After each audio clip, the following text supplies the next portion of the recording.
দেওয়াল লিখন যদি আমি পড়তে না পারি, প্রশাসক হিসেবে আমি ব্যর্থ বা শাসক হিসেবে আমি ব্যর্থ। পরাজয়টা স্বীকার করতে চাইছেন, এই মনোভাবটাই নিয়ে দেখবেন। আমরা কি ইতিহাস থেকে শিক্ষা নেব না? আজিকর যখন ঘটলো, এই আত্মহত্যার গল্পটা অভয়ার প্যারেন্টসকে জানালো এবং কেন জানালো, কার নির্দেশে জানালো, ধামাচাপা দেওয়ার চেষ্টা করা হচ্ছিল কেন? সমস্ত প্রমাণ লোপাট করে দেওয়া হলো। সিবিআই বলবে, সুপ্রিম কোর্ট পর্যন্ত গেছি, আমরা ছুটেছি বাঁচার জন্য। কেন? প্রতিটা হাসপাতালে যা যা কেনা হয়েছে গত 2 বছরে, তার ফরেনসিক অডিট হওয়া দরকার। সারা রাজ্য জুড়ে দুর্নীতি, তার সঙ্গে নারী নির্যাতন, আইন শৃঙ্খলার অবনতি, মিথ্যে মামলায় বিরোধীদেরকে ঢুকিয়ে দেওয়া, একটা বিরোধী শূন্য অবস্থা। এটা গণতন্ত্র হয় নাকি কখনো? বাবলাকে কে মারলো? মালদা নিগিবাজার পুরসভার ভাইস চেয়ারম্যান। তৃণমূলের লোকেরাই খুন করেছে। অবশ্যই একটা ভাড়াটে সেনা নিয়ে আসা হলো আইপ্যাক। কে নমিনেশন পাবে পঞ্চায়েতে, মিউনিসিপ্যালিটিতে, কর্পোরেশনে, বিধানসভাতে, এমনকি পার্লামেন্টে। ফাইনাল করতে গেলে তোমাকে কাউকে 20 লাখ বলছে, কাউকে 50 লাখ বলছে, কাউকে 1 কোটি বলছে, দিতে হবে। সাংসদ যা স্যালারি পান, পার্কস পান, তাতে কি একটা সাধারণভাবে সংসার চলে? হ্যাঁ, একাধিক মিটিংয়ে মমতা বন্দ্যোপাধ্যায় বলেছেন যে অভিষেক বন্দ্যোপাধ্যায় ব্যবসা করেন সংসার চালানোর জন্য, না তো খাবেন কি? অপশাসনের দায়িত্ব তো মাথায় যিনি থাকবেন তার কাছে লোকে আঙুল তুলবে। আপনাকে তো আপনার সমালোচকরা অপরচুনিস্ট বলবেন। পুঞ্জীভূত ক্ষোভের বহিঃপ্রকাশ, এটি একটি দ্রোহকাল। বাংলার রাজনীতিতে তিনি এক অভিজ্ঞ, বিতর্কিত এবং একই সঙ্গে স্পষ্টভাষী মুখ। দীর্ঘদিন তৃণমূল কংগ্রেসের গুরুত্বপূর্ণ সৈনিক হিসেবে পরিচিত হলেও সাম্প্রতিক সময়ে দলের একাধিক সিদ্ধান্ত ও অভ্যন্তরীণ পরিস্থিতি নিয়ে তার অবস্থান রাজনৈতিক মহলে তৈরি করেছে জোর চর্চা। বিশেষ করে একা রাস্তায় নেমে আরজি করের ঘটনার প্রতিবাদ করতেও দ্বিধাবোধ করেননি। প্রাক্তন পুলিশ কমিশনার, যার বিরুদ্ধে বর্তমান সরকার পদক্ষেপ করে তদন্ত শুরু করেছে নতুন করে, তার বিরুদ্ধেও অভিযোগ করেছেন প্রকাশ্যে। আজ বিমানের বিশেষ পডকাস্টে আমাদের সঙ্গে রয়েছেন সুখেন্দু শেখর রায়। জানব দলের অন্দরের বাস্তব ছবি, বর্তমান রাজনৈতিক সমীকরণ, মতবিরোধ এবং বাংলার রাজনীতির আগামীর পথ চলা নিয়ে তাঁর খোলামেলা মতামত। আমি সমীক সেনগুপ্ত, আর আপনি দেখছেন বিওয়ান। সুখেন্দুবাবু, আপনাকে বিওয়ানে অনেক স্বাগত। কেমন আছেন? আমি ঠিক আছি। শুধু একটা শব্দে? আমি ব্যক্তিগতভাবে, শারীরিকভাবে আপাতত ঠিক আছে। আমার তো কতগুলো কমপ্লিকেশনস আছেই শারীরিক, যেগুলো মাঝে মধ্যে পীড়া দেয়, কিন্তু এখন তো যা পরিস্থিতি, সেই পরিস্থিতি আমাকে পীড়া দিচ্ছে আর কি। একদম, এটাই আমি বলতে চাইছিলাম যে আপনি তো রাজনীতিক, আপনারা আপনি যদিও পাবলিক রিপ্রেজেন্টেটিভ সরাসরি নয়, কিন্তু আপনি রিপ্রেজেন্ট করেন একটা সেকশনকে, যারা বিধায়কদের ভোট দিয়ে আপনি জিতেছেন। আমরা indirectly elected by the people, in the sense যে MLAs are elected by the people and MLAs elect us in the upper house. So indirectly we are also elected by the people. তো যা চলছে বর্তমানে, যা পরিস্থিতি, রাজ্যের যা পরিস্থিতি, তাতে সেই প্রেক্ষিতে আপনি কেমন আছেন? বললাম তো, সেটা ভালো নয়, কারোরই ভালো থাকার কথা না। কারণ এই যে ডিব্যাকল, এটা আমার ধারণা বেশিরভাগ আমাদের নেতৃত্ব এবং অনেক কর্মীও বুঝতে পারেননি, আমার ধারণা। নইলে মানুষ কিন্তু ওয়ার্নিং দিয়েছে বারবার, এই ওয়ার্নিংগুলোকে আমরা রিড আউট করতে পারিনি, যাকে বলে রাইটিং অন দি ওয়াল। আমি যদি দেওয়াল লিখন যদি আমি পড়তে না পারি, প্রশাসক হিসেবে আমি ব্যর্থ বা শাসক হিসেবে আমি ব্যর্থ। অথবা উদ্ধত যে আমি মানুষের সিগন্যাল যে পাঠাচ্ছে নানা ধরনের ঘটনার মধ্য দিয়ে, যদি দেখা যায় যে ধরনের বিক্ষোভ হচ্ছে একটা কোনো কারণে, সঠিক বিক্ষোভ হচ্ছে সঠিক কারণে, তাহলে গণতান্ত্রিক শিষ্টাচার অনুযায়ী আমার উচিত হচ্ছে বিক্ষোভকারীদের সঙ্গে আলোচনার মাধ্যমে সমস্যাটাকে সমাধান করা। কীভাবে করা যায়? আর আমি যদি পুলিশ পাঠিয়ে দিই, মিথ্যা মামলা দিয়ে দিই, তাতে তার প্রতিক্রিয়া বিরূপ হবেই। এবং ক্রমশ যদি এটাই ট্রেন্ড হয়ে যায় পলিটিক্সের, যারা বিরোধী তাদের বিরুদ্ধে পুলিশ লাগিয়ে দাও, এমনকি দলের অভ্যন্তরে যদি কেউ বেশি বাড়াবাড়ি, কথা আমার ক্ষেত্রেই হয়েছে। আমি এই প্রসঙ্গে আসবো। আপনি রিড আউট করার কথা বলছিলেন, আমি একটা জিনিস একটু রিড আউট করবো। আপনারই recent social media post, on 44 BC, the Roman emperor Julius Caesar was stabbed to death in a Senate on the Ides of March. As per Roman calendar, Ides generally meant for 15th of March, May, July and October. But before Ides of May, people of West Bengal put an end of unbearable anarchical situation. খ্রিস্টপূর্ব 44 সালে Roman সম্রাট Julius caesar March মাসের আইডাস of মার্চের দিনে সেনেটের মধ্যেই ছুরিকাঘাতে হত্যা করা হয়েছিল। রোমান ক্যালেন্ডার অনুযায়ী আইডাস সাধারণত মার্চ, মে, জুলাই এবং অক্টোবর মাসের 15 তারিখকে বোঝাতো। কিন্তু মে মাসের আইডাস আসার আগেই পশ্চিমবঙ্গের মানুষ অসহনীয় নৈরাজ্যকর পরিস্থিতির অবসান ঘটিয়েছে। আপনি তৃণমূল কংগ্রেসের সাংসদ রাজ্যসভায়, এই সোশ্যাল মিডিয়া পোস্ট যথেষ্ট আলোড়ন সৃষ্টি করেছে। এটা কবে করেছি? ডেটটা কি ছিল? মে মাসেই, কিন্তু রেজাল্ট বেরিয়েছে 4 তারিখে। 4 তারিখের অনেক পরে পড়েছে। আমি কয়েকদিন অপেক্ষা করলাম যে আমাদের দলের তরফ থেকে এই বিষয়ে কী প্রতিক্রিয়া জানানো হচ্ছে। বেশ কয়েকদিন অপেক্ষা করার পর দেখলাম যে কিছুই নেই। আমাদেরকে ডাকা হলো এমপিদেরকে মিটিংয়ে, সেখানে যে ধরনের প্রতিক্রিয়া শুনলাম তাহলে আমি বুঝলাম না যে কেউ হারটা স্বীকার করতে চাইছেন, পরাজয়টা স্বীকার করতে চাইছেন, এই মনোভাবটাই নেই দেখলাম। তখন আমি ভাবলাম যে একটু আমাকেই তাহলে একটা প্রতিক্রিয়া দিতে হবে, মানুষ জানুক যে দলের মধ্য থেকেও এই ধরনের প্রতিক্রিয়া আসতে পারে, বাস্তব প্রতিক্রিয়া। আমি মনে করি আমি যে প্রতিক্রিয়াটা দিয়েছিলাম এটা বাস্তব প্রতিক্রিয়া। যেমন আমি আর্জি করে দিয়েছিলাম যে বাস্তিল দুর্গের পতনের পরে ফরাসি বিপ্লব হয়েছিল, সেটা ভালো না মন্দ পরের কথা, কিন্তু বিপ্লবটা হয়েছিল, তার আগে বাস্তিল দুর্গের পতন ঘটেছিল। মানুষ জোর করে বাস্তিল দুর্গের মধ্যে ঢুকে যাদেরকে মিলিটারি ধরে নিয়ে গেছিলো তাদেরকে ছাড়িয়ে নিয়ে এসেছিল, দুর্গটাকে ভেঙে গুড়িয়ে দিয়েছিল পরবর্তী।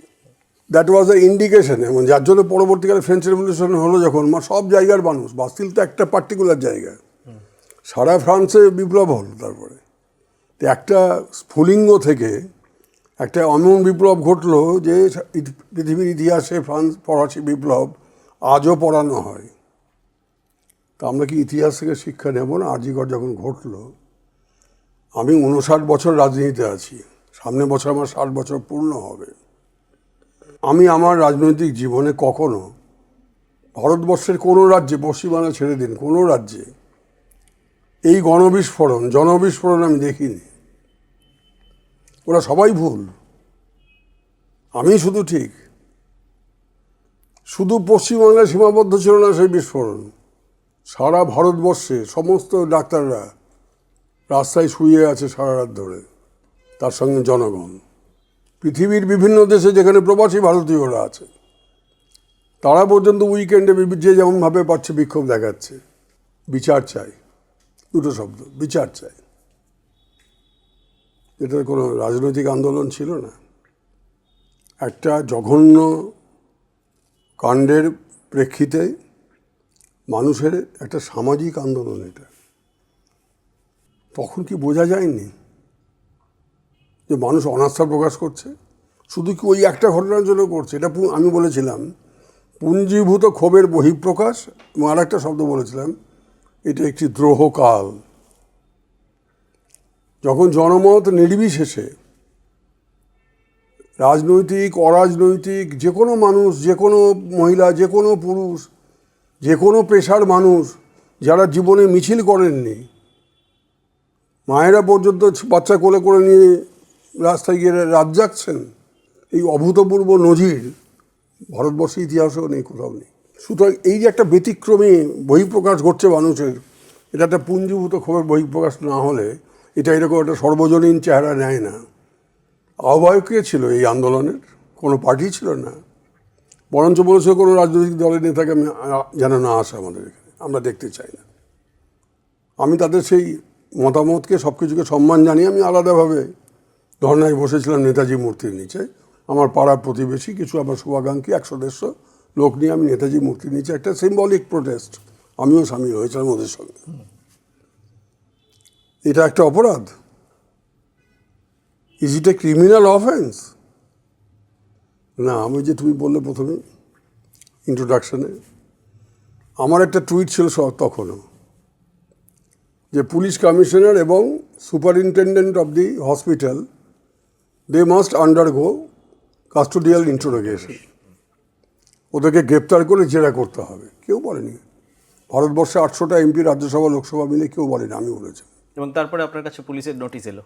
পরের দিন আমি তখন খুব অসুস্থ, কারণ তারপর আমার তার আগে থেকেই আমি অসুস্থ ছিলাম। আমি অসুস্থ অবস্থাতেই ধর্নাতে বসেছিলাম, ফলে আমার অসুস্থতা আরও বেড়ে যায়।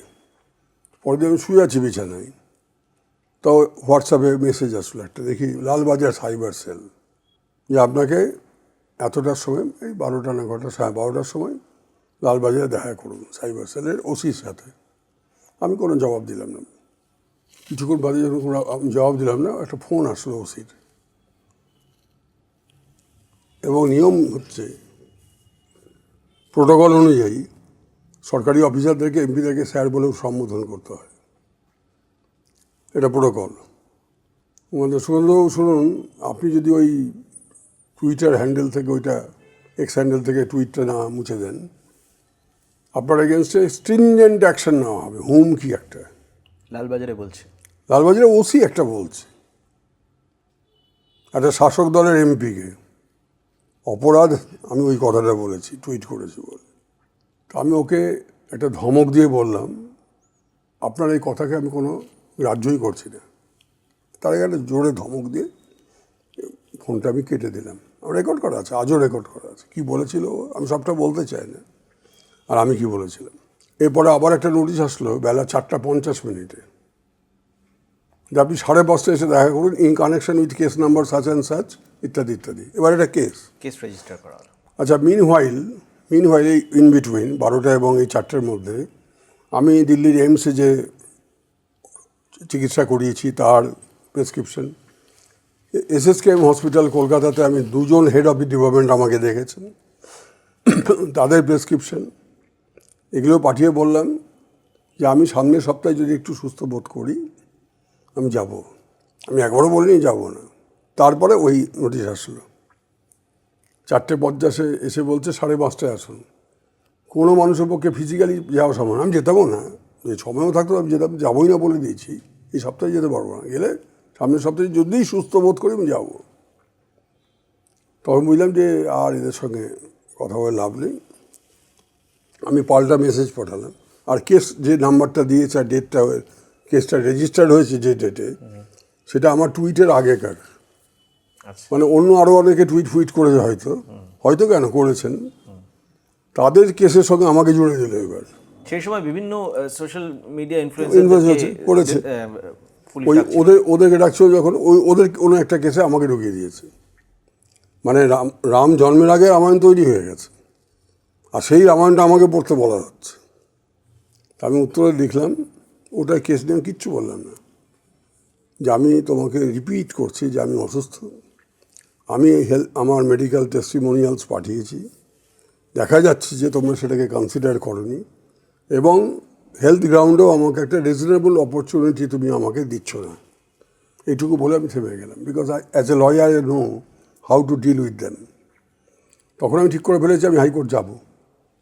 তুমি লালবাজারে ডাকছো, আমিও তোমাকে লালবাড়িতে নিয়ে যাবো, চলো ওখানে ওখানে যাওয়া হবে। আমার বন্ধু 2-1জন লয়ারকে বাড়িতে ডাকলাম, পিটিশন রেডি হলো, রাত্রের মধ্যেই ড্রাফট হলো।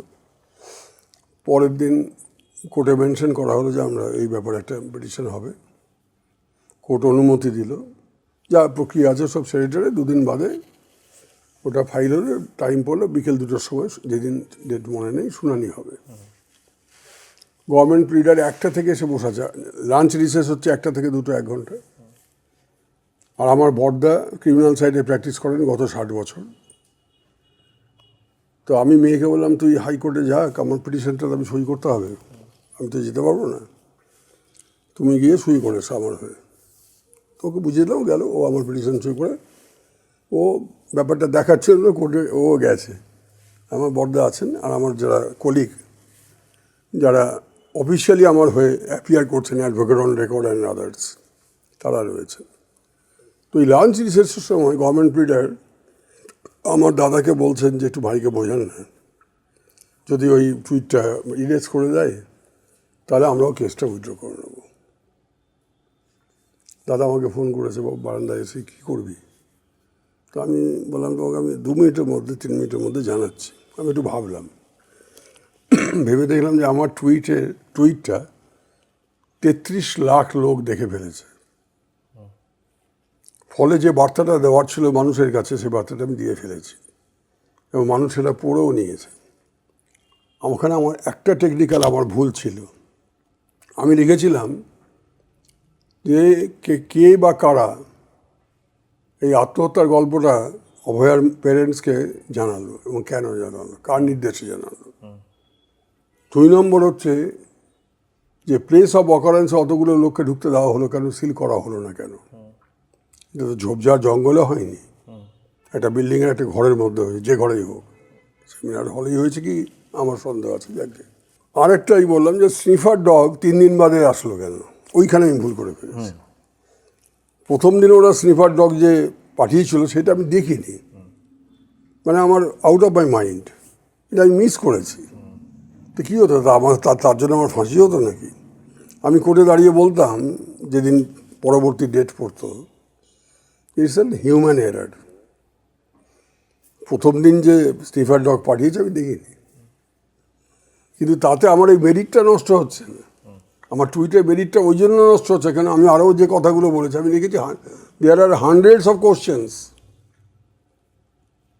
সেই জন্য ওদের কাস্টোডিয়াল ইন্টারোগেশন দরকার, because primarily they are responsible.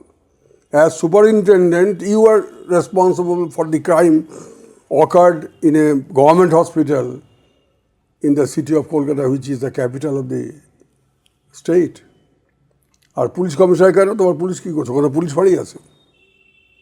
Police ফাঁড়িটা কী করার জন্য? ওখানে বসে বিড়ি খাওয়ার জন্য, চা খাওয়ার জন্য? একটা কোথাকার বলা হচ্ছে একটা কোন আউটসাইডার, সেটা কি সিভিক পুলিশ আবার। সে রাত্রিবেলা জেনে ফেললো একটা মেয়ে ওখানে ঘুমাচ্ছে একা, সে সব অত বড় বিল্ডিংয়ের সব কিছু চেনেও, চলে গেল লিফটে করে, এবং একটা নির্দিষ্ট এমন সময় যে আর কেউ কিছু শুনতে পেল না, জানতে পারলো না। ওই মেয়েটির শরীরে 23টা না 26টা আঘাতের চিহ্ন ছিল। একটা অ্যাডাল্ট মেয়েকে যদি 23টা 26টা জায়গায় আঘাত করতে হয়, ও একবারও চিৎকার করবে না, একবারও ধস্তাধস্তি করবে না বাঁচবার জন্য? মানুষ বাঁচবার জন্য খড়কুটো পর্যন্ত আশ্রয় করে। তোমার জামা ছিঁড়ে দেবে, মুখে আঁচড়ে দেবে, তোমার চুল ছিঁড়ে দেবে, তা ওকে গলা টিপে বেরোচ্ছে, চোখ দিয়ে রক্ত বেরোচ্ছে, এটা একটা লোকের কাজ। আর কোনো চিৎকার চেঁচামেচি ধস্তাধস্তির আওয়াজ কেউ কিছু শুনতে পেল না। এতটাই নিস্তব্ধ আরজিকর, যেখানে প্রতিদিন প্রতি রাত্রে হাজার হাজার লোক থাকে, পেশেন্ট থাকে, ডাক্তার থাকে, সিস্টাররা থাকেন, অন্যান্য হেলথ ওয়ার্কাররা থাকে, পেশেন্ট পার্টিও থাকে। তো এরকম অনেক প্রশ্ন আছে, যাকে আমি আরজিকরে বেশি আর যেতে চাই না। আপনার মনে হয়নি যে মুখ্যমন্ত্রীকে জানাই যে আপনার পুলিশ আমায় বিরক্ত করছে? না, আমি কেন বলতে যাবো? পুলিশ কি নিজে করছে নাকি? একটা সাইবার সেলের ওসির এত বড় হিম্মত যেটা রুলিং পার্টির এমপিকে নোটিশ পাঠাবে? হি ওয়াজ আন্ডার ইনস্ট্রাকশনস মুখ্যমন্ত্রীর। কার আমি বলবো কী করে? আমি তো জানি না। মানে আপনি ইঙ্গিত করছেন পার্টির পুলিশ কমিশনারই হতে পারে। যেহেতু আমি পুলিশ কমিশনের বিরুদ্ধে বলেছি, পুলিশ কমিশনার বলে থাকতে পারে ওই লোকটাকে এখনই করো, নিয়ে ঢোকাও ভেতরে। মানে পুলিশ কমিশনার রুলিং পার্টির সাংসদকে নোটিশ পাঠাতে বলবে, এর জন্য তো যথেষ্ট ক্ষমতা লাগে। উনি তো প্রচণ্ড ক্ষমতাশালী লোক, বাবা। একটা পুলিশ কমিশনার, কলকাতা পুলিশ কমিশনের ক্ষমতা কথা জানি, এটা হুইসেল মারলে 1000 পুলিশ চলে আসবে ওটাকে।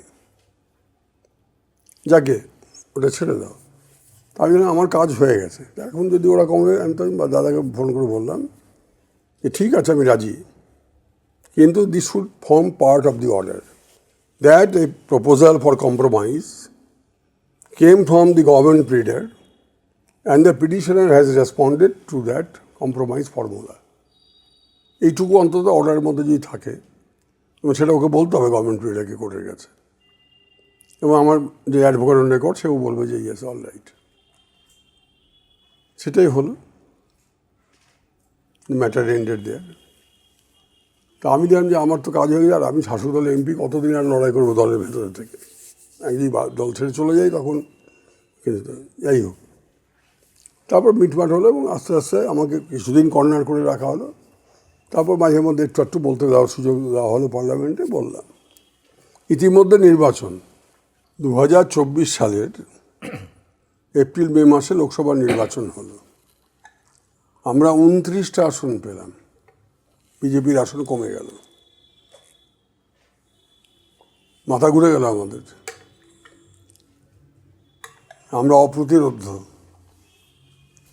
তার 2 মাস বাদে, 3 মাস বাদে বা আগস্ট মাসে 9 আগস্ট 8 তারিখ এবং 9 তারিখের মধ্যরাতে আরজিকর কাণ্ড ঘটল। আমি তো তখন 29টা এমপিতে বলিয়ান।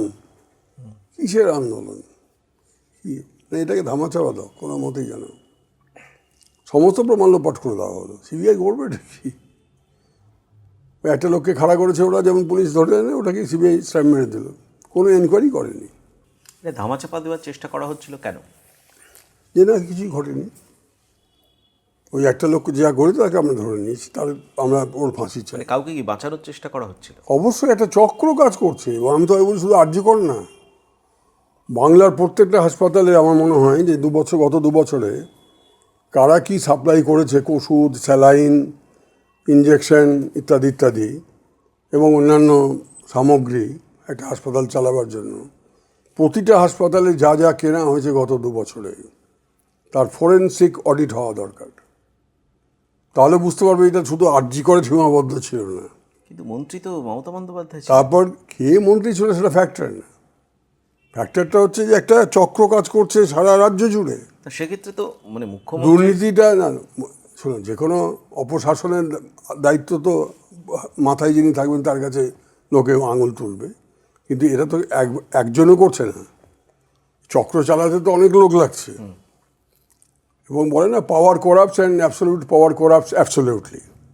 সারা রাজ্য জুড়ে দুর্নীতি। আমি যেটা বলছি, মেন ইস্যুটা ছিল দুর্নীতি, তার সঙ্গে নারী নির্যাতন, আইন শৃঙ্খলার অবনতি, মিথ্যে মামলায় বিরোধীদেরকে ঢুকিয়ে দেওয়া, বিরোধী শূন্য করে দেওয়া। 77টা এমএলএ জিতেছে বিজেপি, রাখা যাবে না। ওখান থেকেও পারো যতটা পারো টেনে নিয়ে আসুন। কংগ্রেস শূন্য হয়ে গেছে, সিপিএম শূন্য হয়ে গেছে। একটা বিরোধী শূন্য অবস্থা, এটা গণতন্ত্র হয় নাকি কখনো? গণতন্ত্র মানেই তো একাধিক দল থাকবে। এটা জয়প্রকাশের যে একটা ফালতু স্লোগান ছিল, দলহীন গণতন্ত্র। দলহীন গণতন্ত্র বলে কিছু হয় না। Being a student of political science, I have never read anywhere in the world any system which is called partyless democracy. তো এটা তো অ্যাটিটিউডটাই হচ্ছে আমি কোনো বিরোধী রাখবো না। দলের বাইরে তো রাখলোই না, এবার দলের ভেতরে যদি কেউ একটু উষ্মা প্রকাশ করে বা সঠিক কথা বলবার চেষ্টা করে, তার গলাটাকে টিপে ধরো। আপনার সঙ্গে পারলে অভয়াকে যেভাবে গলা টিপে চোখ দিয়ে রক্ত বার করে দেওয়া হয়েছিল, পারলে সেরকম করে দাও। হয়েছে, এই যে যত খুনোখুনি হয়েছে, শুধু বিরোধী দলের লোকেরা মরেছে, নিজেদের মধ্যে লড়াই মরেনি। এই বাবলাকে কে মারলো? মালদা ইংরেজ বাজার পুরসভার ভাইস চেয়ারম্যান, অল্পদিন আগে ভাড়াটে সুপারি কিলারকে দিয়ে কে মারলো? পার্টির লোকেরা মারলো। তৃণমূলের লোকেরাই খুন। অবশ্যই, সবাই জানে, যারা অপরাধী ধরা পড়েছে তারা সবাই তৃণমূলের লোক। কেউ প্রাক্তন কাউন্সিলর, কেউ অমুক ইত্যাদি। আমার যেহেতু মালদার সঙ্গে একটা যোগাযোগ আছে, আমি এগুলো সম্পূর্ণ জানি যে কি হয় না হয়। তো একটা চাল টিপে বোঝা যাবে রাজ্য জুড়ে হয়েছে। কিন্তু আপনি তো তৃণমূল কংগ্রেসের সাংসদ, 3 বারের সাংসদ। আপনাকে তো আপনার সমালোচকরা অপরচুনিস্ট বলবে। বলতেই পারে, বলতেই পারে। আমার যেমন বাক স্বাধীনতা আছে, ভারতবর্ষের প্রত্যেকটা নাগরিকের বাক স্বাধীনতা আছে। তারা যদি, তাদের মধ্যে কেউ যদি মনে করে যে আমি অপরচুনিস্ট, আমি অপরচুনিস্ট। কেউ যদি মনে করে আমি স্পষ্টবাদী, আমি স্পষ্টবাদী। আমি কারো বাক স্বাধীনতার ব্যাপারে কোনো মন্তব্য করবো না, হস্তক্ষেপ করার প্রশ্নই ওঠে না। আমি এমন কেউ কেটা কিছু নই যে কারো তুমি মিথ্যে মামলা দিয়ে জেলে পাঠিয়ে দেবো। আমি এরকম কেউ কেটা নই, আর আমি ওগুলোতে বিশ্বাসও করি না। দিদি, আরজিকরের ইস্যুতেই তো আপনার অপর একজন সতীর্থ জহর সরকার, তিনি রাজ্যসভা সাংসদ পদ ছেড়ে বেরিয়ে চলে এলেন। অনেকে বলে যে আর 3 মাস না 4 মাসও বাকি ছিল, ফলে ওর রিজাইন করতে অসুবিধা হয়নি।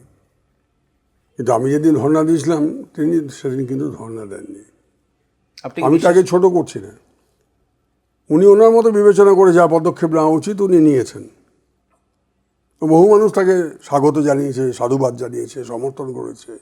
আমিও আন্তরিকভাবে তাকে সমর্থন জানিয়েছি, যে বলিষ্ঠ পদক্ষেপ। কিন্তু কে কখন কী সিদ্ধান্ত নেবে সেটা তো সেই ব্যক্তির নিজস্ব সিদ্ধান্তের উপর, নিজস্ব বিবেচনার উপর নির্ভর করবে। আমাকে আমার পরিস্থিতিটা ভাবতে হবে যে আমি কোন পরিস্থিতিতে দাঁড়িয়ে আছি। আমার নিজের শারীরিক পরিস্থিতি, আমার বাড়ির পরিস্থিতি, পরিবারে যারা আছেন তাদের কথা, আমার আত্মীয় স্বজন, তাদের মনোভাব আমার প্রতি কী হবে, কী সিদ্ধান্ত নিলে, এই সমস্ত কিছু নির্ভর করছে এইসব দেশের প্রতি দায়বদ্ধতাটা কি বিষয়? অবশ্যই দেশের প্রতি দায়বদ্ধতা আছে, সংসদের প্রতি দায়বদ্ধতা আছে। আমি সাংসদ হিসেবে এটা আমাদের পারফরমেন্স অ্যাভারেজ তুমি ওই নেটে ঘাটলেই পাবে, পার্লামেন্টের ওয়েবসাইটে একটা পিআরএস লেজিসলেটিভ বলে একটা অর্গানাইজেশন আছে, এনজিও, ওরা সমস্ত দেয় কার কীরকম পারফরমেন্স। আমার অ্যাটেন্ডেন্স ন্যাশনাল অ্যাভারেজের চেয়ে বেশি। আমার performance in terms of speeches, in terms of special mention, 0 hour mention, in terms of submitting of private member bills, etc., etc. National average আমার বেশি। তো আমি খুশি যে অন্তত মমতা ব্যানার্জি আমার উপর রাস্তা দিয়ে 3 বার দিয়েছেন সংসদে যাওয়ার সুযোগ, যার জন্য তার প্রতি আমি কৃতজ্ঞ। আমি আমার দায়িত্বটা পালন করতে পেরেছি। ইন দ্য প্রসেস আমার যে original profession, legal profession, that has been sacrificed. তুমি যেমন বলছো এখন সংসদ পদত্যাগ করলে আমি খাবোটা কি? আমার স্ত্রী মারা যাওয়ার পরে, আমার স্ত্রী মারা যাওয়ার আগে উনি দীর্ঘদিন অসুস্থ, শেষে যখন বড় বাড়াবাড়ি হলো 3 মাস টানা আমাকে বম্বেতে চিকিৎসার জন্য থাকতে হয়েছে। বারবার তারপরে রেগুলার চেক আপে নিয়ে যাওয়া, এই করা, ইত্যাদি ইত্যাদি। আমার একটু ডিরেলড হয়ে গেলাম। আমার ক্লায়েন্টেল যেটা ছিল সেটা নষ্ট হয়ে গেল। প্রফেশনের সবচেয়ে বড় কথা ক্লায়েন্টেল। তোমার দোকানের খদ্দের যদি না আসে, সে দোকান ঝাপ তো বন্ধ হবেই। আর খদ্দের কেন আসবে না? আগে আসছিল, এখন বন্ধ হলো কেন? আমাকে পাচ্ছে না। সাংসদ যা স্যালারি পান, পার্কস পান, তাতে কি একটা সাধারণভাবে সংসার চলে? হ্যাঁ, কেন চলবে না? কতটা ভালো করে চলে? মানে ভালো করে চলে? ভালো করে চলবে। কোনোরকম চলে? আমি যেভাবে আমি তো একটা 2 কামরার ফ্ল্যাটে থাকি, সারা জীবন কাটিয়ে দিলাম। দেখেছি আমি। তুমি দেখেছো। আমি ওখানেই খাই, ওখানেই বসি, ওদের ওখানেই লোকদের সঙ্গে কথাবার্তা বলি। কারণ দুটো তো মাত্র শোয়ার ঘরে, একটা মেয়ে থাকে, একটা আমি থাকি। আগে আমি আর আমার স্ত্রী থাকতাম, এখন আমি একা থাকি। আমার মেয়ে আর তার মেয়ে, আমার নাতনি, ওরা থাকে। তো কথা হচ্ছে যে এই করে তো জীবন চলে গেল, আমার তো কোনো অসুবিধা হলো না। এই প্রশ্নটা আমি এই কারণে করলাম যে একাধিক মিটিংয়ে মমতা বন্দ্যোপাধ্যায় বলেছেন যে অভিষেক বন্দ্যোপাধ্যায় ব্যবসা করেন সংসার চালানোর জন্য, না তো খাবেন কি? অভিষেক বন্দ্যোপাধ্যায় স্যালারি তো পান, এবং আপনি যে স্যালারি পান অভিষেক বন্দ্যোপাধ্যায় সেই সেম স্যালারি পান। তাতে ওনার হয় না হয়তো। এবং অভিষেক বন্দ্যোপাধ্যায়ের বিরুদ্ধে দুর্নীতির অভিযোগ করা হয় বলেই মমতা বন্দ্যোপাধ্যায় এই প্রসঙ্গ তুলেছেন। সেটা আমি আমার বিরুদ্ধে কেউ দুর্নীতি অভিযোগ করেছে বলে আমি এই কারণে জিজ্ঞেস করলাম যে সাংসদরা যে স্যালারি এবং আমার মনে হয় যে একটা হাম্বল লাইফ লিড করা যায়। আরো বেশি টাকার প্রয়োজন হয়। তোমার যদি অন্যান্য কোনো বাজে অভ্যেস না থাকে, 2টো রুটি রাত্রিবেলা যদি খেয়ে তুমি সন্তুষ্ট থাকতে পারো, 2 মুঠো ভাত খেয়ে যদি তুমি সন্তুষ্ট হতে, সপ্তাহে 1 দিন মাংস খেয়ে বা 2 দিন মাংস খেয়ে বা মাছ খেয়ে তুমি যদি সন্তুষ্ট থাকতে পারো, কেন চলবে না? আমাকে একটা ব্র্যান্ডেড শার্ট পরতে হবে, একটা ব্র্যান্ডেড জুতো পরতে হবে, ব্র্যান্ডেড ঘড়ি পরতে হবে 1 লাখ টাকা দামের বা তার বেশি, হিরে বসানো ঘড়ি, এগুলো করতে গেলে তোমার তো কোটি কোটি টাকা দরকার। একটা সানগ্লাসের দামই 5 লাখ টাকা। আমি এরকম লোকও দেখি, তাদের সঙ্গে দেখি আসে গাড়িগুলো। আমি যে পার্লামেন্টে দাঁড়িয়ে থাকি, ওই পার্লামেন্টের গাড়িতে বাড়ি যাই, ওখান থেকে 20 টাকা করে দিতে হয়। 20 টাকা করে দিলে নিয়ে যাবে, আর 20 টাকা দিলে নিয়ে আসবে। 40 টাকা লাগে। আচ্ছা, দিল্লিতে আপনার গাড়ি নেই? না, কলকাতাতে একটা আছে, ওই কোনো রকমের চালাই। সব দিন চালাই না, যেদিন বেরোয় সেদিন গাড়ি চলে। তো আমি দেখি এক একটা গাড়ি এসে থামে, এক একটা লোক নামছে। আমি শুধু লোকগুলো দিকে দাঁড়িয়ে, গাড়িগুলোর দিকে দেখি। আমার পুরো দাঁড়িয়ে আছে আমি, সেটা রিফ্লেক্টেড হচ্ছে। ঝাঁ চকচকে বলতে যা বোঝা ঠিক তাই। গাড়ির নামও জানি না আমি, কত দামও জানি না, কিন্তু বোঝা যায় এটা প্রচুর দামি গাড়ি। মানে আপনি পার্লামেন্টে যান গাড়ি ভাড়া করে? হ্যাঁ, পার্লামেন্ট ভাড়া দিয়ে 20 টাকা ভাড়া দিয়ে পার্লামেন্ট এটা সিস্টেম আছে। ওই ইলেকট্রিক কারগুলো ওরা দেয়, যে কোনো এমপি চাইলে পাবে, শুধু বাড়ি যাতায়াতের জন্য। তুমি তোমার কোথাও নিয়ে যাবে কাজে, তা দেবে না। আচ্ছা, তা আমি থাকি পার্লামেন্টে খুব কাছে, হেঁটেও আছি মাঝে মাঝে। আপনার দলের সর্বভারতীয় সাধারণ সম্পাদকের বিরুদ্ধে তো এই লাইফস্টাইল নিয়ে, এই এত বড় কনভয় নিয়ে চলা, সে যার যার রুচির এখন উপর বাড়ি নির্ভর করে। টাড়ি সম্পত্তি নিয়ে প্রশ্ন উঠছে, হ্যাঁ, এগুলো এটা আপনাকে ভাবায়? এটা তো একটা ফ্যাক্টর, আমাকে ভাবাই কি সবাইকেই ভাবায়। এই যে আমি জানতাম যে করাপশনটা একদম ইনস্টিটিউশনালাইজড হয়ে গেছে, আমি যে একবারে কিছু বুঝি না তা তো না, আমার যে বিন্দুমাত্র লেখাপড়া নেই তা তো নয়, কিছু তো লেখাপড়া শিখেছি, কিছু অভিজ্ঞতাও আছে, লয়ার হিসেবে আছে, পলিটিশিয়ান হিসেবে আছে। আমি 79-এ registered in as advocate in the high court at Calcutta. আমি হাইকোর্টেও প্র্যাকটিস করেছি, সুপ্রিম কোর্টেও করেছি। আমি 13 বছর একটা সেন্ট্রাল গভর্নমেন্ট অর্গানাইজেশনের ল অফিসার ছিলাম, চাকরিও করেছি। ফলে আমার নানা ধরনের অভিজ্ঞতা আছে। আর পাশাপাশি আমি 60 বছর ধরে রাজনীতিটাও করে যাচ্ছি। ভোটেও দাঁড়িয়েছি, কিন্তু হেরে গেছি, হারিয়ে দেওয়া হয়েছে, সেটা অন্য প্রসঙ্গ। আমি ব্যক্তিগত প্রসঙ্গে বেশি যেতে চাই না। আমি যে দেখতে পাচ্ছি গোটা রাজ্যে সিপিএমের আমলে কি প্রাথমিক শিক্ষক নিয়োগ হয়নি? হাজার হাজার প্রাথমিক শিক্ষক হয়েছে, এবং ওদের দলের প্রচুর ক্যাডার চাকরি পেয়েছে। কারণ সকালে 2 ঘন্টা প্রাইমারি স্কুলে ডিউটি করে দিয়ে বাকি সময়টা কাঁধে ব্যাগ ঝুলিয়ে পার্টির কাজ করবে, এই কন্ডিশনে ওদেরকে চাকরি দিয়েছে। কারো কাছ থেকে টাকা নিয়েছে বলে আমি শুনিনি। পার্টির লোক ছাড়াও কাজ পেয়েছে। আমার পরিচিত আত্মীয় স্বজন 2-1 পরীক্ষা দিয়ে ইন্টারভিউ দিয়ে চাকরি পেয়েছে, আমি জানি। অন্যের কথাই বলছি, আমার পরিবারে হয়েছে, দুঃসম্পর্কের আত্মীয়। তো সুতরাং এই যে টাকা নিয়ে চাকরি দেওয়া, তাও আবার মাস্টারমশাই, এরা কোন ছাত্র শেখাবে, কি কাকে তৈরি করবে, আমার ভবিষ্যৎ কী তৈরি হবে? এ তো চোখে আঙুল দিয়ে দেখিয়ে দিয়েছে ক্যালকাটা হাইকোর্টের জাজেরা। সুপ্রিম কোর্ট পর্যন্ত গেছি আমরা, ছুটেছি বাঁচার জন্য। কেন? যদি দুর্নীতি হয়ে থাকে আর সেটা যদি আদালত খুঁজে বার করে বা কোনো তদন্তকারী সংস্থা খুঁজে বার করে, আমাকে অ্যাকসেপ্ট করতে হবে। ওর জন্য যারা দায়ী তাদেরকে দল থেকে বার করে দিতে হবে। একজনকে শুধু তুমি 6 বছরের জন্য সাসপেন্ড করলে, একা কেউ এটা করতে পারে নাকি? সারা রাজ্য জুড়ে এই কাণ্ড ঘটছে, একটা লোক বসে মন্ত্রী সে করে ফেললো। বাকি শান্তিরা কোথায় গেল? পারিষদরা কোথায় গেল? তোলাবাজরা কোথায় গেল? তারা আজও রয়েছে দলে। চিহ্নিত করা হয়েছে কাউকে? 2-4 জন ছাড়া। ঝাঁ চকচকে বাড়ি, একটা পঞ্চায়েত প্রধান, গ্রামের সবচেয়ে বড় বাড়িটা ওর। একটা জায়গায় দেখছি একটা প্রাসাদ, হঠাৎ আমি সেদিন টিভিতে দেখছি, আমি চমকে গেছি। তার সামনে সুইমিং পুল, বিদেশি পাখি, লাখ লাখ টাকা দামের। একটা কান্দির মতো একটা মফস্বল শহরে বিঘের পর বিঘের জমির ওপরে একটা ওই উদয়পুর প্যালেসের মতো একটা প্যালেস, সাদা রঙের, হোয়াইট মার্বেল প্যালেসের মতো। এবং তারপরেও যা জমি জায়গা আছে সেখানে হেলিপ্যাড বা রানওয়ে তৈরি করা যেতে পারে। পুলিশ অফিসারের বাড়ি। সে কালীঘাট থানার ওসি ছিল 15 বছর, তারপর সে এসি থেকে ডিসি হয়ে কী করে, তাও কি সোনার রূপা কী সব লোকের নাম, তাদেরকে নিয়ে ওর একটা চক্র, কি কামারপাড়ার লোক নাকি কি একটা প্রমোটার, না আমি সব কোনো এসব লোকের নামও জানি না। তো যাই হোক, তো পুলিশ, দলের নেতা, পঞ্চায়েত থেকে শুরু করে উচ্চস্তর পর্যন্ত সবাই কি চোর? না। যে লক্ষ লক্ষ কর্মী একটা আবেগকে কেন্দ্র করে যে বামফ্রন্টকে হটাতে হবে, কারণ মরিচঝাপি থেকে শুরু করে বিজন সেতু থেকে শুরু করে ছোট আঙাড়িয়া, নানুর, নেতায়, নন্দীগ্রাম, সিঙ্গুর ইত্যাদি ইত্যাদি গণহত্যার এক একটা মাইলস্টোন যারা তৈরি করেছে 34 বছর ধরে, যে কোনো মূল্য হোক এদেরকে সরাতে হবে। মমতা ব্যানার্জি সেই ডাক দিয়েছে, সমস্ত কালো মাথা মমতার পেছনে গিয়ে দাঁড়িয়ে গেল, আর কিছু বুড়ো লোক। ম্যাক্সিমাম তো কালো মাথার ছেলেরা মেয়েরা জুটে গেল, এবং তারাই তো আন্দোলনটা করলো মমতা ব্যানার্জির নেতৃত্বে। সেই সৎ ছেলেগুলোর হয়তো 1% 2% হয়তো পচে গেছে, বাকিরা তো রয়েছে দলে, তারাই তো দলের সম্পদ। তাদের কথা কেউ কখনো শুনেছে কোনো লেভেলে?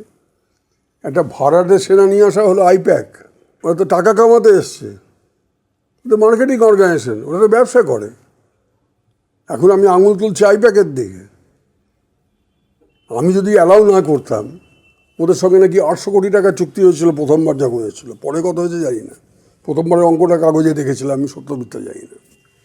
তো 800 কোটি টাকা দিয়ে তুমি একটা মার্কেটিং অর্গানাইজেশনকে আনলে, তারা তোমাদেরকে কী সব সার্ভে টার্ভে করবে, করে তোমাকে কী সব গাইড করবে ইত্যাদি।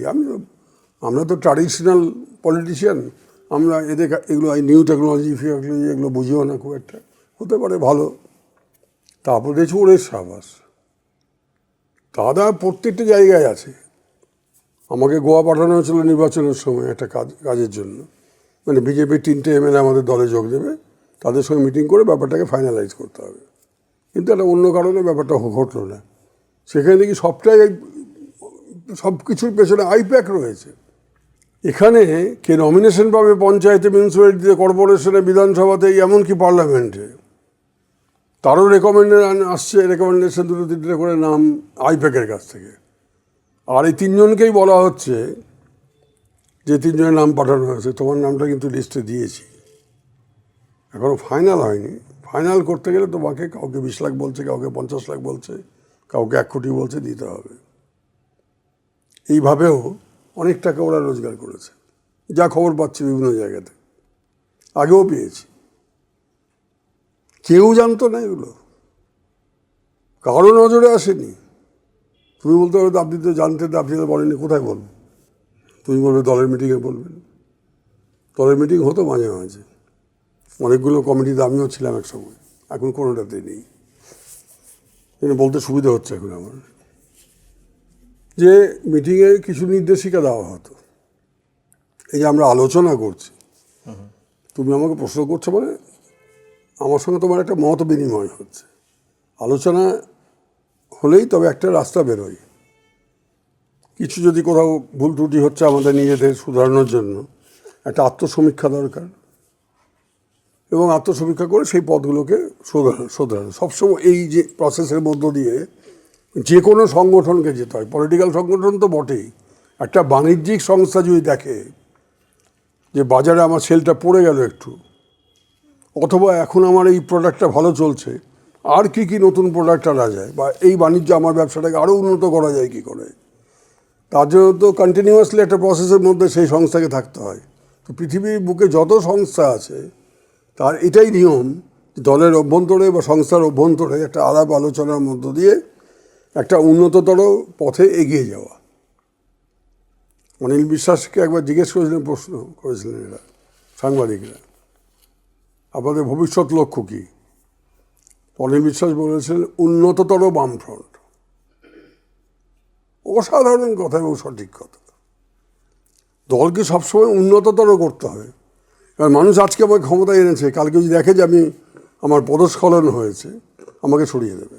তো সেই বৈঠকগুলোতে এই নিয়ে চর্চা হতো? কোনো আলোচনা হতো না, কোনো বৈঠক আজ পর্যন্ত আলোচনা হয়নি, কোনো বিষয় নিয়ে আলোচনা হয়নি, শুধু নির্দেশিকা, এটা হবে, সেটা হবে, অমুক হবে, তমুক হবে, এটা করতে হবে, সেটা করতে হবে, অমুক করতে হবে, তমুক করতে হবে। এটা কবে থেকে এই পরিবর্তনটা হলো আমি জানি না, এটা শুরু থেকে এটা শুরু থেকে আমি এরকমই দেখেছি, আমি পরিবর্তন কোনো দেখিনি। এখনও যে হেরে যাওয়ার পর কোনো আলোচনা হয়েছে বললে না, মিটিং ডাকা হয়েছে, এবং সেখানে বলা হচ্ছে যে আমাদেরকে 100টা আসনে হারিয়ে দেওয়া হয়েছে। ইলেকশন কমিশনের লোক এবং কেন্দ্রীয় বাহিনী মিলে আমাদের লোকদেরকে মেরে দাঁড়িয়ে দিয়ে, ছাপ্পা ভোট দিয়ে আমাদের হারিয়ে দিয়েছে। ইন্দিরা গান্ধী 77 সালে হেরে গেলেন, যাকে ডিক্টেটর বলতেন সবাই, মানে বিরোধীরা। উনি সঙ্গে সঙ্গে চলে গেলেন রাষ্ট্রপতির কাছে, গিয়ে ইস্তফা দিলেন, আর সাংবাদিকদের জন্য 2 লাইনের একটা স্টেটমেন্ট রিলিজ করলেন, 2 লাইনের। জনগণের রায় আমি মাথা পেতে নিলাম, এবং যারা ক্ষমতায় আসলেন তাদের প্রতি আমার রইল আন্তরিক শুভেচ্ছা। ব্যাস, এটাই তো হওয়া উচিত গণতন্ত্র। এটাই গণতান্ত্রিক শিষ্টাচার এবং সৌজন্য। তোমার পরাজয়ের পেছনে 10টা কারণ থাকতে পারে, হতে পারে কোথাও কোথাও ছাপ্পা মারা হয়েছে, হতে পারে কোথাও কোথাও অনিয়ম হয়েছে, জোর করে আমাদেরকে হারানো হয়েছে। তো আমাদের বিরুদ্ধে কি এরকম অভিযোগ ওঠেনি? আমাদের বিরুদ্ধে তো এরকম অভিযোগ উঠেছিল। কোথায় 2 লাখ ভোটে জিতে যাচ্ছে কে, 5 লাখ ভোটে জিতে যাচ্ছে না, 3 লাখ ভোটে জিতে, সর্বকালীন রেকর্ড, দুর্গ, মডেল। তো ছাপ্পা ভোটটা যদি মডেল হয়, তাহলে আমি আজকে যে তীরগুলো ছুটছি, কালকে ওই তীরগুলো আমার দিকেও ফিরে আসতে পারে, এটা মাথায় রাখতে হয় সবসময়। এই ডায়মন্ড হারবার মডেল তো ভেঙে চুরমার।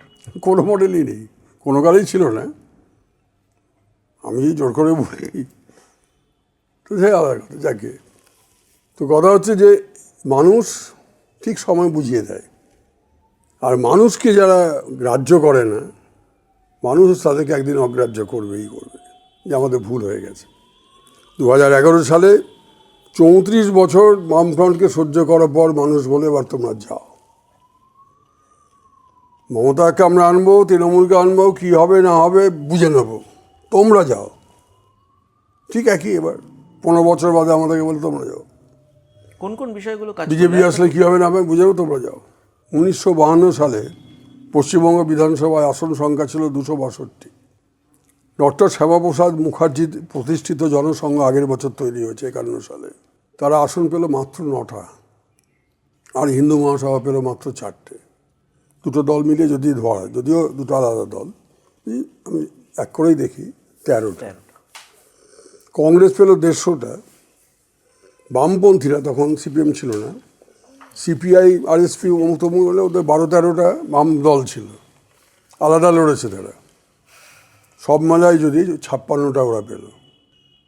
সেই বিজেপি ডক্টর শ্যামাপ্রসাদ মুখার্জির জীবিতকালে 9টা, আর এখন শ্রমিক ভট্টাচার্য এবং শুভেন্দু অধিকারী, যদি এই দুজনকে আমি মূল ধরছি, আরও অনেক নেতা আছেন বিশিষ্ট নেতা, তো তাদের সময়ে 9টা, সেই 52 সালে 9টা বেড়ে আজকে 208, আরেকদিন পরে বোধহয় 209 হবে নন্দীগ্রাম হয়ে গেলে। একটা দীর্ঘ সময় তো ওদের অপেক্ষা করতে হয়েছে। আমরা তো বিজেপি বা জনসংঘ করার সুযোগ পাইনি, কারণ আমাদের সময় তো সব দল ছিলই না এখানে, থাকলেও কেউ জানতোই না তাদের গতিবিধি। আমাদের যখন লড়তে হচ্ছে বামপন্থীদের সঙ্গে, পরবর্তীকালে নকশালদের সাথে, তখন তো আমরা জাতীয়তাবাদী সংগঠন ছাত্র পরিষদের মাধ্যমে, যুব কংগ্রেসের মাধ্যমে আমাদের করতে হয়েছে সব কিছু। গোটা শরীরটা ভাঙা আমার পেছনটা একদম। দুবার আমার, একবার বরকত সাহেবকে বাঁচাতে লালবাজারের সামনে মহাকরণ অভিযান, পাগলের মতো সবাই ছুটছে মহাকরণের দিকে। কী জন্য যাচ্ছি মহাকরণে, আমরা একটা মহাকরণ অভিযান মানে ভাবছি বোধহয় বিনয় বাদল দীনেশের মতো ঢুকে পড়বো নাকি। ওই গোলদিঘির কোনাটাতে পুলিশ ব্যারিকেড করে চারদিক দিয়ে ঘিরে একদম বৃষ্টির মতো মারছে লাঠি। বরকতদা তখন প্রদেশ সভাপতি, বরকতদা মাটিতে পড়ে গেছে একটা লাঠি ঘিরে। আমি ওই ঝাঁপিয়ে পড়ে বরকতদার উপর জড়িয়ে আছে, আমার পিঠের উপর সব লাঠিগুলো পড়ছে। 6 মাস আমি বিছানা থেকে উঠতে পারিনি, মানে সিঁদুরের মতো মোটা মোটা দাগ ছিল আমার গোটা পিঠে। আর বর্ষা আসলে, শীত আসলে ভয় পেতাম, মানে কাঁপতাম, কঁকাতাম। দেওয়াল ধরে ধরে বাথরুমে যেতে হতো কোনো কোনো সময়। শেষ পর্যন্ত এক তাইওয়াংয়ের ডাক্তার, আমাদের তাইওয়াং থেকে পাস করে আসা, আকুপাংচার করে করে করে করে আমি নির্মূল হলাম। আর আমাকে যন্ত্রণা পেতে হয়। আর একবার মেরেছিল ঢাকুরিয়াতে একটা বন্ধের দিন, যাকে। তো ওদের নামই কেউ জানতো না তখন। সর্বভারতীয় পর্যায়ে জনসংঘ আছে, পশ্চিমবাংলায় তার কোনো অস্তিত্বই নেই। কিছু মানুষ করেন, আরএসএস জনসংঘ কিছু মানুষ করেন, কিন্তু তাদের সেরকম কোনো সক্রিয়তা দেখা যায়নি। শ্রমিক ভট্টাচার্য বেশ কিছু সভায় আপনাকে আপনার বাবার নাম করে বলেছেন যে মানে দেশ ভাগের সময় কি পরিস্থিতি ছিল, বা পশ্চিমবঙ্গ যখন গঠন হচ্ছিল আপনার পরিবারের একটা ভূমিকা ছিল, বাবার একটা ভূমিকা ছিল। বাবার ভূমিকা তো ছিলই, কারণ শ্রমিক ছিল ওদের দলের পক্ষ থেকে মালদার অবজারভার অনেক দিন, ফলে ওই ইতিহাসটাও জানে। যেটা বলছে সঠিকই বলছে। এটা অল্প করে বলি যে তখন তো একদম হিন্দু মুসলমান ব্যাপারটা হয়ে গেছে সারা বাংলায়। কোন সময়ের কথা এটা? এটা হচ্ছে 1944 অনওয়ার্ডস। আচ্ছা। বাবারা ছিলেন সুভাষপন্থী কংগ্রেসের, সুভাষবাবু যখন চলে গেলেন বাবারা কংগ্রেসে কোণঠাসা হয়ে গেলেন। তো বাবা প্রায় রাজনীতি থেকে সন্ন্যাসী নিয়ে ফেলেছিলেন। মালদাতে প্র্যাকটিস করতেন, সিভিল লয়ার হিসেবে নাম ডাকছিল। তো ডক্টর মুখার্জি যখন মালদায় গেলেন, বাবাকে বললেন যে আপনি আমার দলে যোগ দিন, এই তো অবস্থা, এ তো হিন্দুদের না বাঁচলে তো পাকিস্তানে চলে যেতে হবে। কারণ জিন্নার মুসলিম লীগ তো গোটা বাংলাটাকে দাবি করে ফেলেছে। মুসলিম প্রধান জেলা বলতে তখন মালদা, মুর্শিদাবাদ, দিনাজপুর শুধু না, অনেক জায়গায় প্রচুর মুসলিম ছিল। ওরা কলকাতা দাবি করেছে, বর্ধমান দাবি করেছে, অবিভক্ত 24 পরগনা দাবি করেছে, গোটা নর্থ বেঙ্গল দাবি করেছে। তো এই যে আজকে মানচিত্রটা দেখছি আমরা পশ্চিমবাংলাতে, কিছুটাই থাকতো না, দুটো একটা জায়গা হয়তো বিহারের সঙ্গে মিশে যেত, ওই বর্ডারেরটা হয়তো ছেড়ে যেত। তো বাবা তখন বাবা বললেন ঠিক আছে, বাবা রাজি হলেন, হিন্দু মহাসভার জেলা সম্পাদক হলেন বাবা।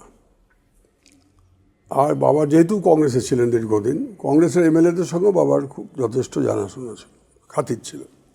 ওরা সবাই মিলে, হিন্দু মহাসভা, কংগ্রেস, আরও কিছু তো দল ছিল তখন, বামপন্থীরা না, ছোটোখাটো দল, এরা সবাই মিলে একটা মঞ্চ করে সারা জেলায় ঘুরে ঘুরে ঘুরে ঘুরে হিন্দুদের ঐক্য তৈরি করছে তখন।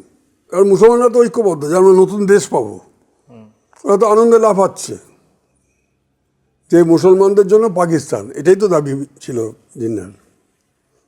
এবং শেষ পর্যন্ত যখন বঙ্গীয় প্রাদেশিক আইনসভায় যখন সব দলই শেষ পর্যন্ত রাজি হয়ে গেল প্রায় যে দেশভাগ হোক, তারপরে তো বাউন্ডারি কমিশন বসলো, 13 দিনে দেশভাগ হয়ে গেল। 13 দিন হিয়ারিং হয়েছিল।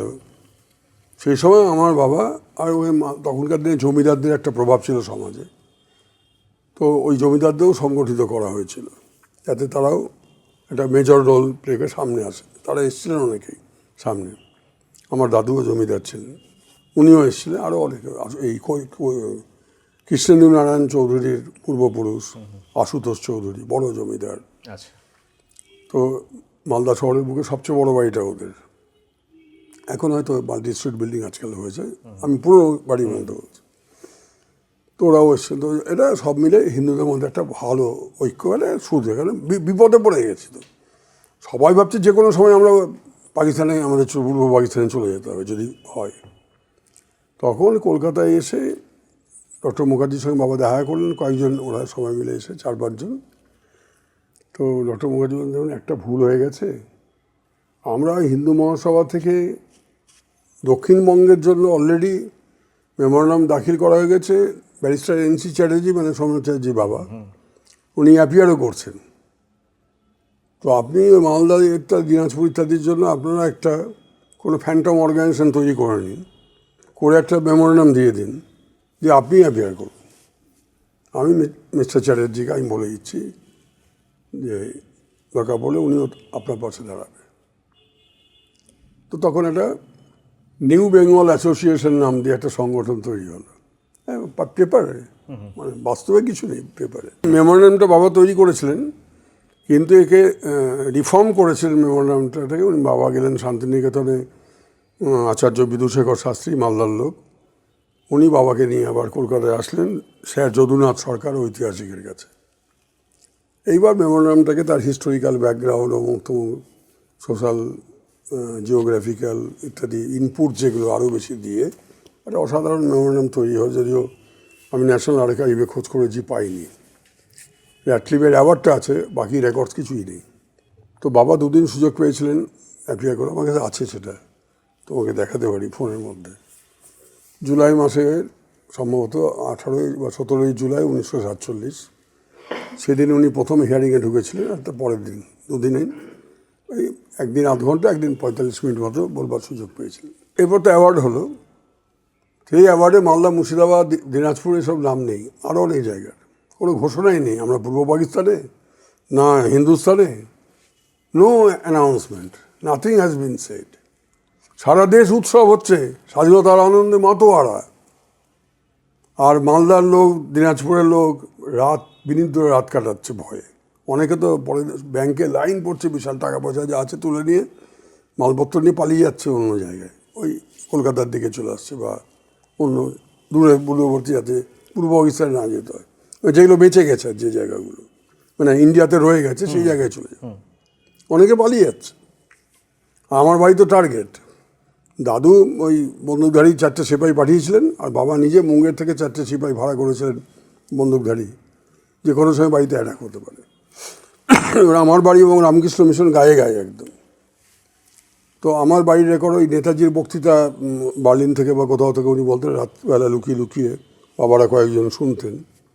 সেটা সিজ করেছিল পুলিশ, ফলে আমার বাড়িতে রেডিও ছিল না, আশ্রমে ছিল, রামকৃষ্ণ মিশন আশ্রমে।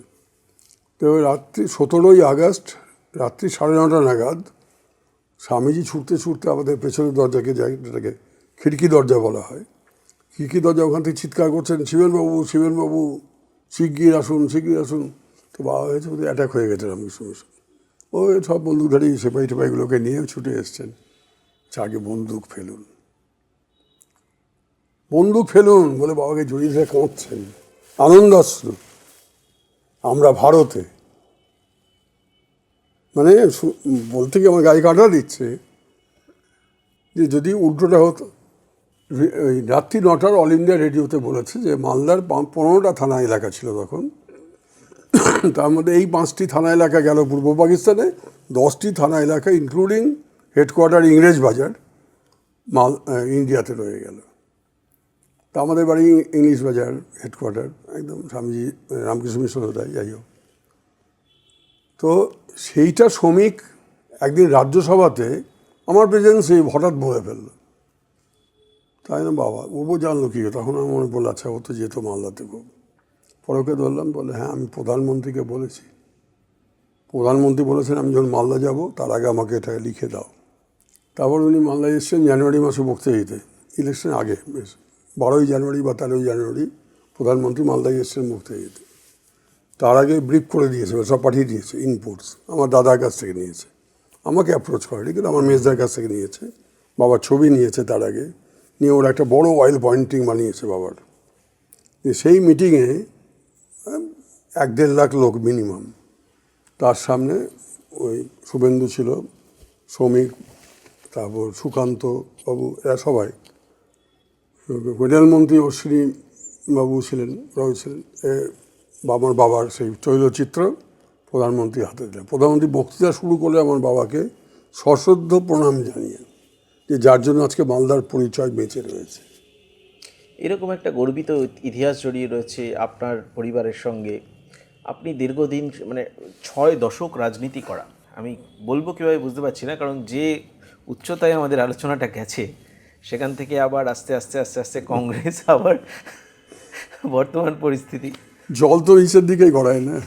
তো মানে এই যে রাজনৈতিক যে পরিবর্তন, রাজনীতির যে পরিবর্তন আপনি দেখেছেন, মানে এইরকম একটা গ্লোরিয়াস পাস্ট, আপনার পরিবার সেই পশ্চিমবঙ্গকে তৈরি করার অন্যতম কারিগর যারা ছিলেন, অনেকে ছিলেন, তার মধ্যে অন্যতম, মালদার ক্ষেত্রে বাবা, সবচেয়ে বেশি মালদার ক্ষেত্রে বাবা একটা নেতৃত্ব দিয়েছেন, বাবা তো একা ছিলেন না, আরো অনেকে ছিলেন, আমি তো অনেকটা নাম বললাম।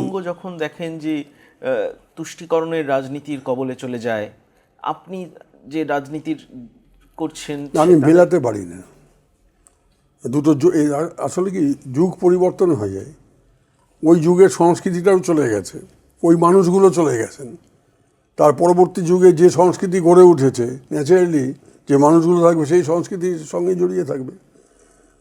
তো কেউ বলেন যে আমরা ঠিকই পৃথিবী এগিয়ে চলেছে প্রযুক্তিগত দিক দিয়ে বা অন্যান্য নব আবিষ্কারের মধ্য দিয়ে, এই যে আমরা আইফোন নিয়ে বসে আছি এখানে, হাতের মুঠোয় বসে সারা পৃথিবীতে কী ঘটছে এক্ষুনি দেখছি, এটা কখনো কল্পনার মধ্যেও ছিল কারোরই এটা ঘটতে পারে কখন আমাদের, আমি তো ভাবিনি আমাদের জীবনে এরকম কখনো ঘটতে পারে।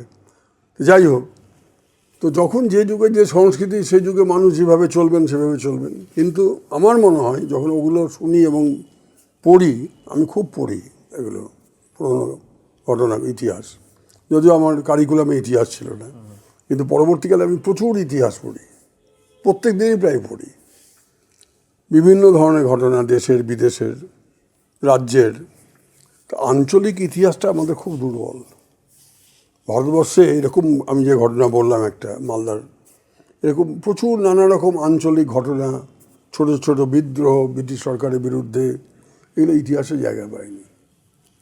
সেই জন্য যদি বর্তমান সরকার আঞ্চলিক ইতিহাসের উপর একটু বেশি গুরুত্ব দেন, তাহলে আমার মনে হয় মানুষ অনেক কিছু জানতে পারবে যে আমরা we are not a mean nation, আমাদের একটা বিরাট সংস্কৃতি এবং পরম্পরা এবং ঐতিহ্য আছে, বাংলার আছে, বিহারের আছে, উত্তরপ্রদেশ, সব রাজ্যেরই আছে। তো এই আঞ্চলিক ইতিহাসগুলোকে যদি আমরা গুরুত্ব ছেড়ে দেখে পড়ানো হয় অন্তত ক্লাস 4-5 পর্যন্ত, 6 পর্যন্ত, তাহলে তাদের মধ্যে একটা গর্ববোধ করবেন তারা। এখন তো সবচেয়ে বড় সামনে আসে তুষ্টিকরণ, অনুপ্রবেশ, বেদখল হয়ে যাওয়া, এগুলো খুবই দুঃখজনক, দুর্নীতি, খুবই দুঃখজনক। এই যে লোকগুলো যাচ্ছে এখন, তো প্রমাণ হয়েছে তো এখানে অনুপ্রবেশ হয়েছে, বহু সময় ধরে অনুপ্রবেশ হয়েছে। এই বিষয়ে মুখ বন্ধ ছিল আপনার নেতৃত্বের, এবং তারা বলছে যে আমাকে আধার কার্ড, তোমাকে আধার কার্ড কে দিয়েছে? এই তৃণমূল দিয়েছে, স্বাস্থ্যসাথী তৃণমূল, আর কি দিয়ে, রেশন কার্ড, সবই পেয়েছি। আপনি যে ইতিহাসের কথা বলছেন, আপনি অজয় মুখার্জির বাংলা কংগ্রেসও টিকতে পারেনি কংগ্রেস থেকে। আমি তো ওটা বলেছি, কারণ হচ্ছে যে ধরো যে আমার সেটাও মনে হচ্ছে এখন মানে এখন তৃণমূলের ভবিষ্যৎ হ্যাঁ, আমি ওটাই। অজয় মুখার্জিটা একটা উদাহরণ হিসেবে ধরলাম। ওটাই 66-তে উনি যখন বেরিয়ে আসলেন কংগ্রেস ছেড়ে, আর অজয় মুখার্জি একটা গ্রেট পার্সোনালিটি, জাতীয় তাম্রলিপ্ত জাতীয় সরকারের তিনি অন্যতম প্রধান নেতা, এবং ভারতবর্ষে যে 4টি জায়গায় জাতীয় সরকার গঠন হয়েছিল তার মধ্যে সবচেয়ে বেশি দিন তাম্রলিপ্ত জাতীয় সরকার চালু ছিল। তারা পুলিশ, তারা নিজেরা সব আইন চালু করতে ইত্যাদি। যাই হোক, সেই মানুষটা যখন কংগ্রেস ছেড়ে বেরিয়ে আসলো তখন অনেক কংগ্রেস কর্মী প্রমাদ গণলো এবার কংগ্রেসের অবস্থা খারাপ হবে। তাই হলো, উনি গিয়ে বামপন্থীদের সঙ্গে হাত জোটালেন। প্রথম যুক্তফ্রন্ট তৈরি হলো 67 সালে। তবে নানা কারণে ওটা ভেঙে গেল। রাষ্ট্রপতি শাসনের অল্প দিনের জন্য আবার ইলেকশন 1969, আরও বেশি সংখ্যক আসন নিয়ে ওরা জিতে আসলো। সেটা আবার ভেঙে গেল 70 সালে নিজেদের মধ্যে অন্তর্দ্বন্দ্বে। আর সেই সময় একদিকে নকশালদের উৎপাত মানে ভয়ঙ্কর একটা পরিবেশ, সন্ত্রাসের পরিবেশ। বাংলায় সন্ত্রাসের পরিবেশ তৈরি করেছে বামপন্থীরা, আর সেটাকে চরম জায়গায় নিয়ে গেছে উগ্র বামপন্থীরা। ইউনিভার্সিটির ভাইস চ্যান্সেলরকেও ছাড়েনি, কেটে ফেলেছে। হেমন্ত বসুর মতো স্বনামধন্য বিপ্লবী মানুষকে মেরে ফেলেছে। এরকম অনেক অসংখ্য নিরীহ পুলিশ কনস্টেবল রাস্তায় দাঁড়িয়ে ট্রাফিক কন্ট্রোল করছে, তাকে মেরে দিয়েছে। কাউকে চায়, সবাই নাকি শ্রেণী শত্রু। যাই হোক, সেই সন্ত্রাসের পরিবেশে আমরা তখন, আমার একটা বছর নষ্ট হলো, আমার মতো অনেকেরই। পরীক্ষা ভণ্ডুল করে দিচ্ছে, দেখে পরীক্ষা কেন্দ্রে ঢুকে লাল পতাকা তুলে দিচ্ছে, বোম মারছে। আমরা কলেজে যেতে পারছি না, পরীক্ষা দিতে যেতে পারছি না। অনেক ছেলে মেয়ে এখান থেকে চলে গেল, যাদের সম্ভব ছিল বিদেশে চলে গেছে, অনেকে অন্য রাজ্যে চলে গেছে, দিল্লিতে। তো আমাদের 1-2 বছর গেছে এরকমভাবে, নষ্ট হয়ে গেছে। আর সেই সময় শুরু হলো বাংলাদেশের গণহত্যা। 1 কোটি উদ্বাস্তু চলে আসলো আমাদের এখানে। শেষ পর্যন্ত 14 দিনের বা 13 দিনের যুদ্ধ হলো, 3রা ডিসেম্বর থেকে 16ই ডিসেম্বর পর্যন্ত। শেষ পর্যন্ত বাংলাদেশ, আমাদের ইন্দিরা গান্ধী একটা তো কাজ করে গেলেন, যে পাকিস্তানের অঙ্গচ্ছেদ করে গেলেন, বাংলাদেশ তৈরি হলো। পূর্ব পাকিস্তান বলে আর কিছু রইল না, মানচিত্র থেকে উড়িয়ে দিল। মাউন্ট ব্যাটেন 47 সালে যে পূর্ব পাকিস্তান তৈরি করেছিলেন জিন্নার সঙ্গে হাত মিলিয়ে, ইন্দিরা গান্ধী সেটাকে মানচিত্র থেকে মুছে দিলেন। তো এইটা যেমন একদিকে গৌরবের, বাংলার ওপর এই যে উদ্বাস্তুর ঝড়, আমাদের জমি জমা কোথায়? এই যে বলছে না কারখানা, বড় বড় কারখানা এখানে হওয়ার জায়গা নেই, সব ছোট ছোট হোল্ডিং। উত্তরপ্রদেশ বা সাউথ ইন্ডিয়াতে তুমি যাও, বিশাল বিশাল জমি পড়ে রয়েছে, খালি জমি, যতদূর চোখ যায় ধুধু মাঠ। আর এখানে তুমি যাও রাস্তা দিয়ে, সব দিকে দেখবে মাঠের মধ্যে বাড়ি হয়ে গেছে, পাশে চাষ হচ্ছে, পাশে বাড়ি হয়ে গেছে, পাশে গ্রাম, জায়গা নেই।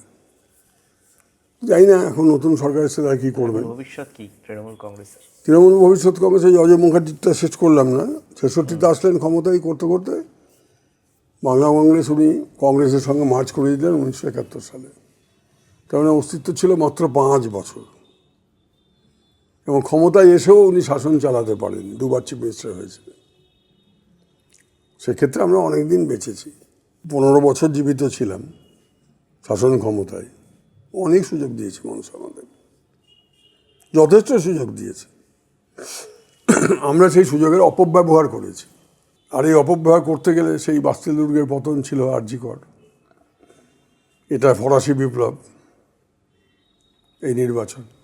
সেই পরিস্থিতি কি আবার বাংলায় দেখা যাবে? না, সেটা আমি দেখুন, আমি তো আর ভবিষ্যৎ বক্তা নই, কিন্তু আমি আমার দলটাকে চিনে, যেভাবে তাসের ঘরের মতো ভেঙে পড়ছে, পড়বেই তো। আমি যে এতগুলো কথা বললাম, মানেটা কি? আমার কোনো ক্রোধবশত বলছি তা না। আমি দলটাকে ভেতর থেকে দেখলাম, বাইরেটাও দেখলাম। যখন দলে ছিলাম না তখনও বাইরে থেকে দেখেছি, যখন এসেছি তখন দলের ভেতর থেকে আমি ল্যাটারাল এন্ট্রি।